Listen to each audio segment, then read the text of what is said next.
Benar, bisa. Assalamualaikum Pak Muslim. Waalaikumsalam warahmatullahi wabarakatuh. Gimana kabarnya Pak? Alhamdulillah baik Mbak Tantika. Mas Rian ya, baik juga tuh.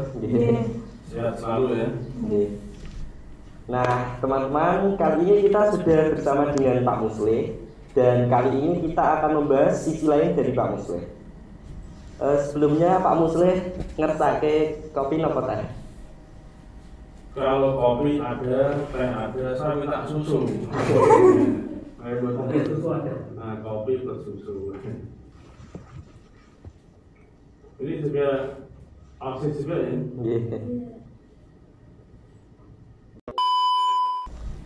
Terima kasih. Pas kopi susunya. Nah kemarin kan saya nggak sengaja nemu fotonya Pak Muslim yang pakai gamis serba hitam. Itu kalau boleh tahu pakaian apa ya Pak? Saya itu kan ada di mana-mana. Saat di sekolah saya harus menyesuaikan uniform saya. Saat di masyarakat lewat bersolawat berarti saya harus uniformnya berbeda. Juga saya saat bisnis bakery, saya juga punya uniform sendiri. Dan ini adalah 3 hal yang harus saya bedakan dan tidak dicampur aduk. Tentunya kalau dengan lihatnya posisi saya di luar pakai hitam sarungan, baju koko, terus berpeci, berarti saya baru melakukan kegiatan atau khidmah masyarakat lewat bersolawat. Di mana Mbak lihatnya? Di foto FB. Di foto FB ya. Di medsos lah. Berarti kan lihat langsung lah. Berarti kalau lihatnya di setiap malam Jumat PON itu adalah kegiatan selapanan atau kegiatan rutinan Sabu Jagat Juwana. Nah itu asal mulanya dirinya Sabu Jagat itu gimana Pak? Kalau diceritakan panjang sekali, tapi tak poinnya saja ya. Kalau Sabu Jagat Juwana itu kan berdiri awal mulanya di tahun 2013 Muharram Suro kalau orang Jawa. Nah, itu Sabu Jagat berdiri dengan tujuan khidmah masyarakat. Pertama itu enggak Sabu Jagat, namanya adalah Hadroh Al-Gludak. Karena belum bisa memainkan musik hadroh atau rebana. Terus berkembang jadi bira wanawa. Nah pas tanggal Muharram itu saya rubah menjadi Kansus Sholawat Sabu Jagat. Kansus itu berarti wadah atau berupa gedung, tapi nggak ada gedungnya, tapi masih di rumah. Tapi alhamdulillah sudah melakukan kegiatan mengajak masyarakat untuk bersolawat. Itu enggak bajunya.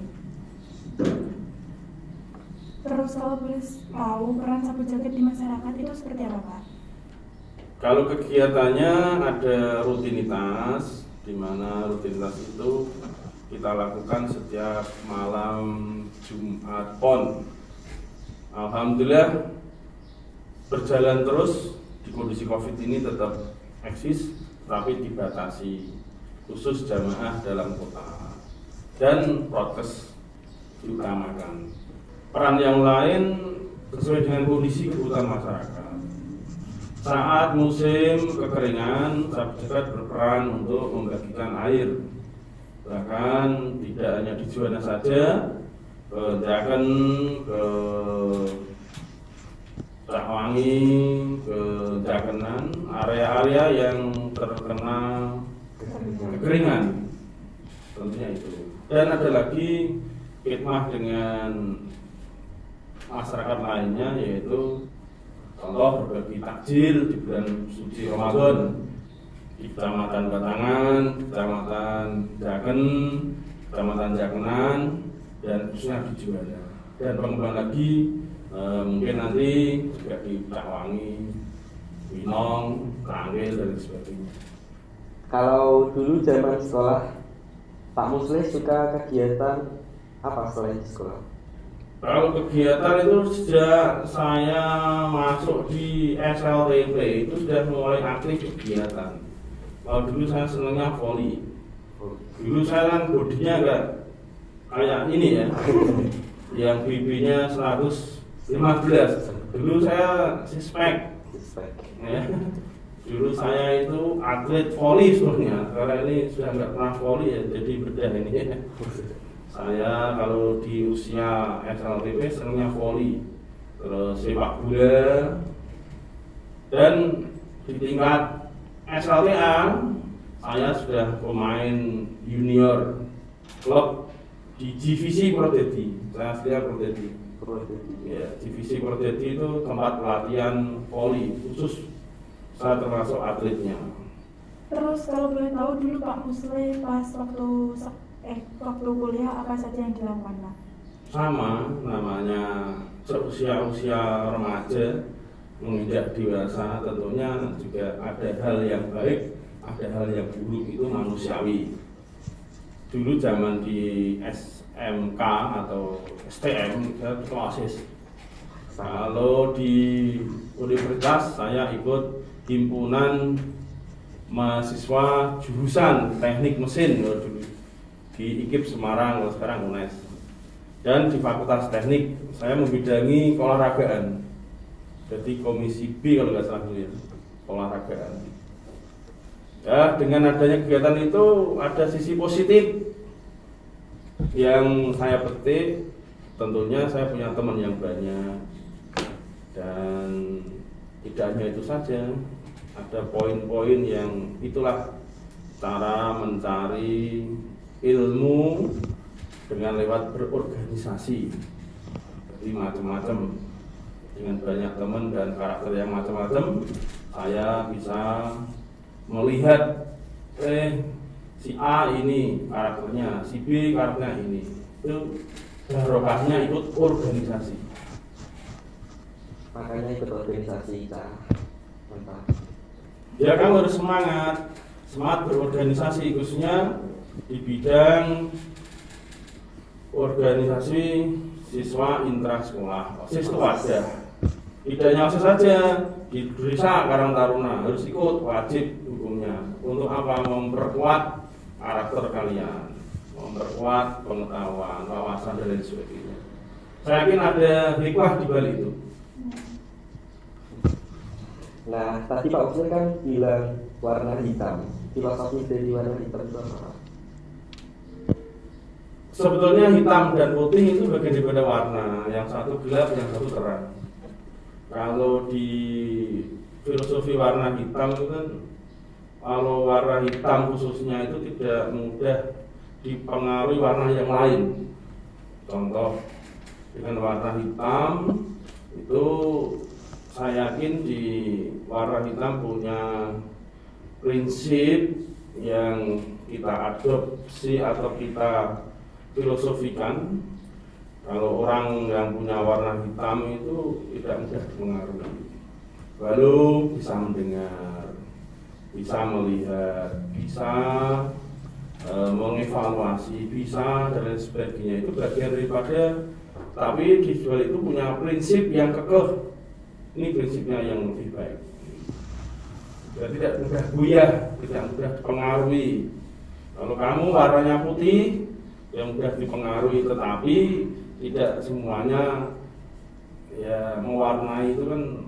Kalau warna itu kan kompleks ya. Jadi mijiku hibinium, pelangi. Itu kalau di ilmu psikologi ada warna kuning, merah, biru, dan hijau. Itu nanti juga terkait dengan karakter-karakter dari si pemilik warna itu.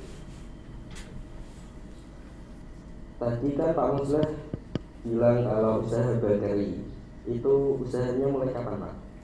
Kalau bakery saya berdirikan tahun 2010, saya usaha bakery.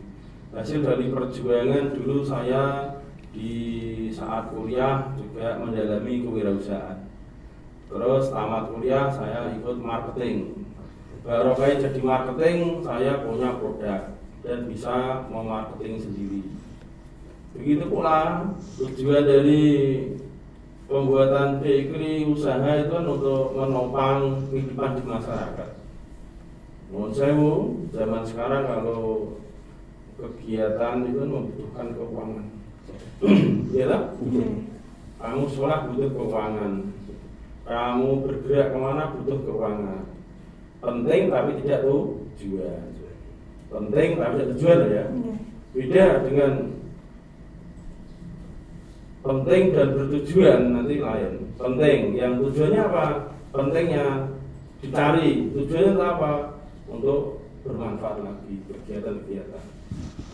Dengan adanya bakery itu sebagai penopang kegiatan yang saya lakukan, baik untuk keluarga, masyarakat, khususnya dalam kegiatan event-event bersholawat. Sapu jagat. Ya, sapu jagat juana. Nah, kalau boleh tanya, kan Bapak kan menjadi kepala sekolah, pengusaha bakery, terus pemimpin sapu jagat. Cara ngatur waktunya Bapak gimana ya? Kita air mengalir saja, Mbak. Kalau sudah termindset dalam pikiran kita, itu kan manajemen waktu itu sebetulnya sudah kebiasaan. Ini saatnya kita di sekolah ya, kita mengikuti sekolah, aturan yang ada dan kewajiban kita. Saatnya kita pulang dari sekolah, kegiatannya malam hari ya kita gunakan, luangkan untuk kegiatan itu. Dan kalau bakery itu sudah ada istri saya yang mengelola, jadi saya hanya membantu sebenarnya. Kalau dulu memang perintis, ya dengan adanya pola-pola itu saya harus pandai-pandai bagi waktu, karena sudah terpola dalam pikiran saya harus begini. Jadi sama dengan panjenengan semua, mas-mas ini dan mbak-mbak ini, khususnya saat di sekolah, ini kita mengikuti jadwal atau time schedule-nya kan ada. Oh, hari ini hari Senin saya harus berpakaian ini, saya harus kegiatan jam 6 pagi atau sebelum subuh. Kalau qiyamul lail dilakukan, kalau aktivitasnya itu berarti mulai qiyamul lail, terus kegiatan sholat subuh, terus kegiatan habis ba'da subuh itu apa, mungkin ada ngaji, atau kalau situ berarti kan menyiapkan buku-buku yang harus disiapkan di bawah sekolah. Dan sampai kembali lagi ke jam itu tadi, 1 hari penuh. Kalau sudah terbiasa, timeline-nya saya yakin sudah di otak kita. Saya harus begini, tanpa ada perintah. Itu namanya karakter yang harus kita lakukan. Nah, kalau sudah terbiasa jadi karakter, kebiasaan, ya tidak usah bingung, tinggal siap fisiknya saja. Kalau kemauannya keras, saya yakin fisik itu juga akan semangat juga. Kalau dari pandangan Bapak sendiri, remaja sekarang itu seperti apa? Sebetulnya perkembangan zaman ini kan setiap generasi berbeda ya Mas ya. Jadi tidak bisa langsung mengejas, oh zaman ini kok zaman edan, zaman ini, jangan sampai itu. Ya kita ditakdirkan untuk menjalani saja lah proses itu. Yang terpenting ada rambu-rambu yang harus kita taati, ada aturan poin-poinnya yang harus kita lakukan. Kalau saya untuk mengejas generasi sekarang tuh generasi yang kayak gini saya nggak mau, itu nanti saya kualat gitu.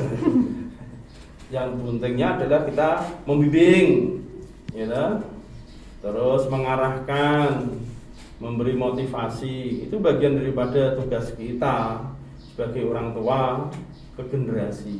Tapi kalau mengejas nanti saya yang salah. Apalagi saya pendidik ya. Pendidik itu kan apapun yang diberikan masyarakat ke sekolah, ya kita kelola dengan sebaik-baiknya, jangan sampai mengeluh. Tahun ini siswanya bagus-bagus, pinter-pinter, taat-taat. Tahun besok tidak sama. Masa kita akan mengeluh? Kan tidak. Khususnya di generasi saat ini. Ya generasi COVID ini lulusan COVID, masyarakat kan gitu. Ya kita terima, inilah keadaannya kan gitu. Jangan sampai kita mengeluh. Nah, dengan adanya rambu-rambu tadi, harapannya para generasi ini juga diarahkan, dibimbing ke hal yang lebih positif dengan sesuai passionnya masing-masing. Contoh, Mas Rian hobinya apa? Mas Rian hobinya musik. Ya, kita siapkan musik untuk bermain, tapi jangan lupa ibadahnya. Jangan lupa 5 waktunya bersolat kalau dia muslim. Kalau dia Kristiani harus diingatkan, oh kamu harus ini aturan agamanya ini. Akhirnya akan jadi pondasi. Dengan pengetahuan itu akan lebih mungkin dengan nuriyah namanya kedewasaan akan berbuat itu setidaknya sudah punya rambu-rambu. Jangan mengeluh. Begitu pula generasinya. Wah, generasi ini mengeluh, saya generasi COVID, saya malu, saya ini. Jangan sampai. Yang terpenting modalnya adalah semangat dan semangat. Kira-kira kami sebagai OSIS perannya di masyarakat menurut Pak Musleh seperti apa? Kalau organisasi itu dimulai dari sebetulnya masyarakat kembali masyarakat lagi ya. Mas Rian kan bagian dari masyarakat yang dititipkan bapak ibunya ke SMA BTB, dan di BTB ada wadah namanya organisasi, ada ROHIS, ada OSIS, ada organisasi lain, IPPNU, terus apa lagi yang lain-lain itu, dan keolahragaan, ada ekstra basket, ekstra voli, ekstra musik, kepramukaan. Itu sebenarnya kan wadah dimana untuk memberikan generasi ini memilih saya sesuai yang mana toh. Dengan adanya berorganisasi itu nanti tujuannya setelah lulus kembali ke masyarakat akan bermanfaat lagi untuk masyarakat. Jadi disinilah berorganisasi lewat OSIS nanti akhirnya buahnya nanti juga dikembangkan di masyarakat, dinikmati khususnya Mas Rian sendiri atau Mbak Cantika ya. Ini kembali ke masyarakat juga. Buah hikmahnya dari organisasi inilah saya di masyarakat bisa bermanfaat.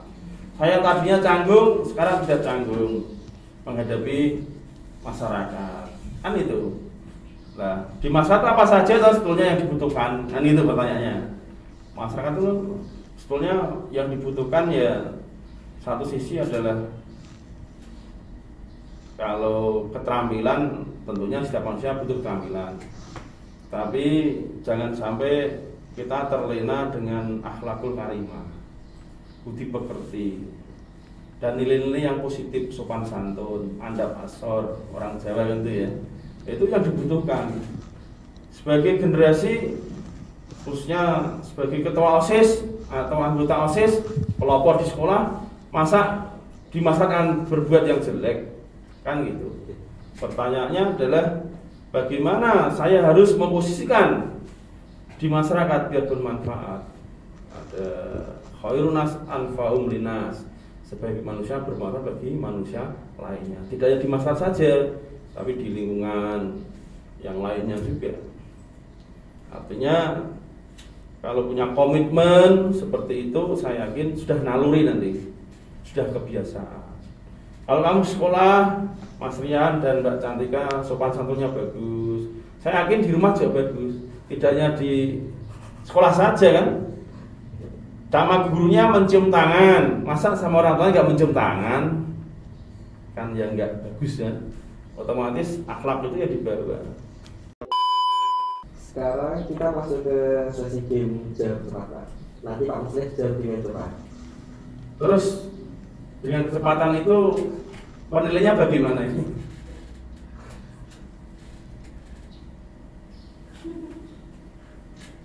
Ya gak apa-apa lah, itu namanya game ya. Pak Muslim pilih pedas atau manis? Apa Mas? Pedas atau manis? Saya sukanya yang pedas. Karena saya sendiri sudah manis gitu loh.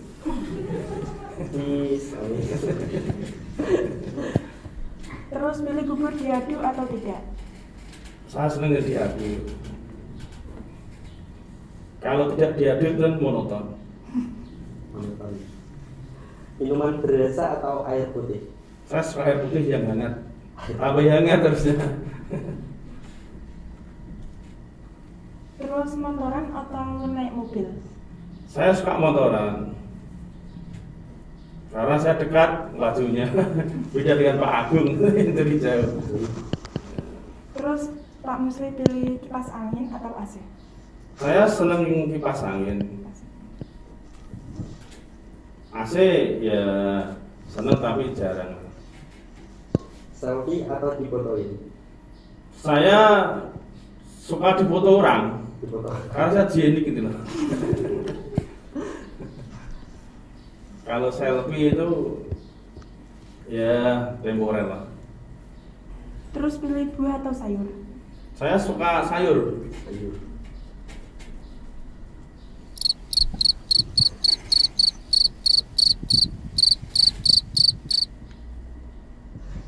Nah, tadi kan Pak Musleh suka yang pedas-pedas. Katanya Pak Musleh suka yang manis. Karena Pak Musleh sudah manis. Contoh makanan yang pedas itu apa, Pak? Yang disuka makanan yang pedas? Kalau pedas saya itu suka sate kambing yang pakai cabai banyak sama pericone banyak. Nah, itu senang saya. Karena hangat tubuh saya. Itu makanan khususnya, saya penggemar sate. Tadi katanya buburnya diaduk. Kalau diaduk kan Mas. Jadi ada variatif kan? Lebih berasa. Nah, lebih berasa satu. Kedua ada tidak monoton. Itu saja. Kan itu. Terus tadi Pak Musli kan pilih air putih yang hangat. Itu alasannya kenapa? Karena kalau kita sering minum air putih hangat itu badan itu akan berkemeringat atau berkeringat, sehingga tidak langsung secara biologis metabolisme tubuh akan meningkat dan akhirnya stamina juga meningkat, tidak mudah batuk, tidak mudah flu, karena air putih hangat itu bagus menurut saya gitu. Monggo Pak, minumannya di minum dulu. Ya, karena ini tadi gak ada air putih hangat, ada air putih ya, dan ditawan teh atau susu, saya punya susu yang hangat gitu. Saya minum dulu tuh. Iya, monggo Pak. Oke.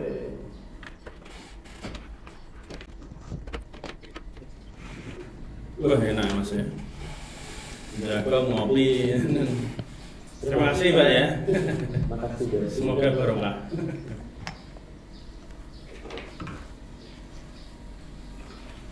Ini ngomong Mbak Cantika ini kelas berapa? Kelas 11 TI 1. TI 1. Aslian? Kelas 11 PKRO 2. PKRO 2 ya. Ya, semoga apa yang dipilih sesuai passionnya masing-masing ya ditekuni, jangan sampai bosen. Saya awal mulanya milih TI, saya bosen, saya milih TKR, nantinya enggak bagus juga. Sudah bisa apa saja? Itu udah diajarin dasar-dasarnya Pak. Udah ya. Rangkaian. Yang terpenting kewirausahaan. Apapun ilmunya, kewirausahaan dan marketing nomor 1. Iya. PKWU. Nah, marketing dan wirausaha itu, wirausaha adalah bagian daripada penguatan marketingnya. Yang terpenting itu didalami. Semoga jadi orang-orang yang sukses di bidang wirausaha. Jadi tidak hanya sebatas kerja di industri, tapi membuka peluang kerja untuk orang lain. Setidaknya keluarga kita lah dan tetangga kita. Nah, kita masuk ke sesi yang terakhir.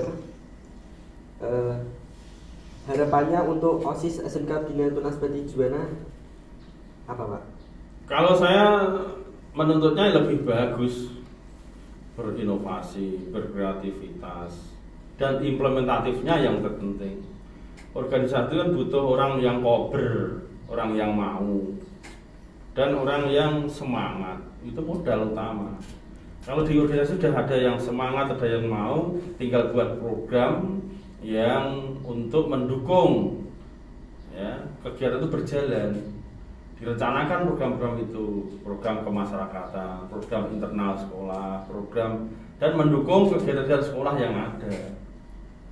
Kalau panjenengan semua ini mbak-mbak dan mas-mas siswa-siswi ini kan juga butuh ada kegiatan yang implementatif kan, sehingga tahu betul ini loh ternyata ini yang dibutuhkan. Saya harus begini, saya harus punya perencanaan ini, saya harus lakukan ini, hasilnya nanti ini yang gitu. Itu bagian daripada pengalaman yang harus dilakukan.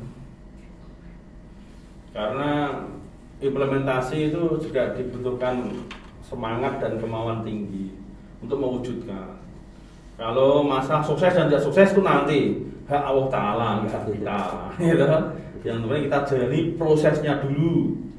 Saya yakin proses itu tidak akan mengkhianati hasil kalau prosesnya bagus, kan gitu.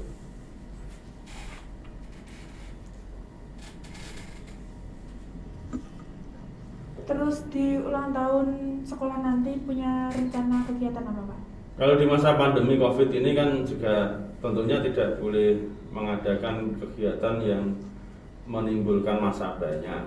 Kalau dulu-dulu zamannya saya belum di kepala sekolah, saya kan pelopornya di bidang BTB bersolawat. Sampai berapa ribu orang masuk di area BTB, mengenal BTB itu lewat event-event. Juga ada karnaval karena masa belum pandemi ya. Kalau di masa pandemi ini ya kita gunakan yang virtual. Virtual contoh aja lomba sains secara virtual. Mungkin OSIS mengadakan tingkat SLTP atau apa. Terus mengadakan lagi kegiatan yang sifatnya tidak massalisasi, tetapi virtualisasi, yang itu. Karena kita zaman COVID ini kan harus kita punya strategi-strategi untuk kegiatan tetap berjalan bagaimana caranya. Yang terpenting dilakukan, dikonsep lebih baik, direncanakan dan diimplementasikan. Jika nanti ada kekurangan dievaluasi. Kalau boleh tahu OSIS bisa bentuk apa? Ya sesuai dengan perencanaan program ketua OSIS. Kalau saya mendikte nggak bagus, berarti inisiatif dari teman-teman OSIS.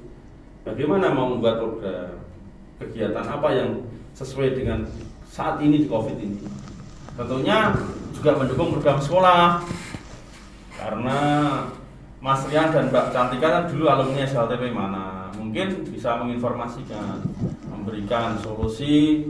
Kalau mau sekolah ya di BTB saja, yang lengkap semuanya ada, kan gitu. Itu peran OSIS juga loh. Bagaimana membangkitkan motivasi, mengenalkan sekolah kita, testimoni, termasuk kalian ada di BTB itu dilayani bagus atau tidak bagus. Silakan disampaikan ke masyarakat. Yang bisa bercerita adalah kalian semua, tidak gurunya. Nanti kan kalau yang cerita saya kan berarti jeruk makan jeruk, gitu. Yang bercerita kalian sebagai testimoninya.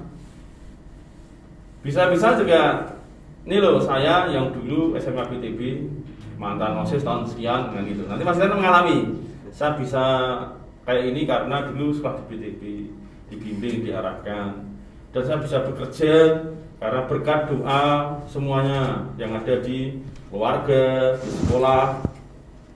Walhasil Allah Ta'ala, proses dilakukan dengan baik, kan gitu. Ini ada keresahan dari teman-teman yang ingin mengadakan lomba game online. Kira-kira menurut Pak Musleh gimana? Kalau game online itu kan sifatnya yang positif, artinya kalau hanya sekedar ngetren, ngikuti tren, tidak ada habisnya. Tapi ada dampak nggak? Dampak yang signifikan. Contoh, kalau lomba sains tingkat SLTP, mungkin akan membangkitkan semangat teman-teman di SLTP yang mau masuk di BTB nanti, ternyata di situ ada lomba kayak gini ya, kan gitu. Kalau game online di tingkat SLTP, ya zaman-zaman sekarang sukanya game, tetapi berdampak nggak kepada sekolah, pada yang lainnya? Apakah sebaliknya nanti cemooh Nah, dampak positif dan negatif dievaluasi, dianalisis. Sehingga dalam menentukan kegiatan itu nanti benar-benar punya dampak yang positif dan signifikan khususnya untuk sekolah. Kan gitu. Baik, Pak Musli, terima kasih sudah meluangkan waktunya untuk datang di podcast. Semoga apa yang kita obrolkan tadi dapat bermanfaat. Ya, terima kasih. Tetap semangat sebagai OSIS SMK Fitri Juwana dan tetap menyemangati yang lain sebagai pionirnya adalah OSIS. Semoga apa yang diharapkan oleh sekolah bisa membantu program-program, menyampaikan program-program dan sebagai inspirasi bagi teman-temanmu yang lain. Ternyata kegiatan tuh ini ya. Itu dari saya, terima kasih Mas Rian, Mbak Cantika. Nah, teman-teman tetap jaga kesehatan dan jumpa lagi di acara ngobeng selanjutnya. Wassalamualaikum warahmatullahi wabarakatuh. Benar.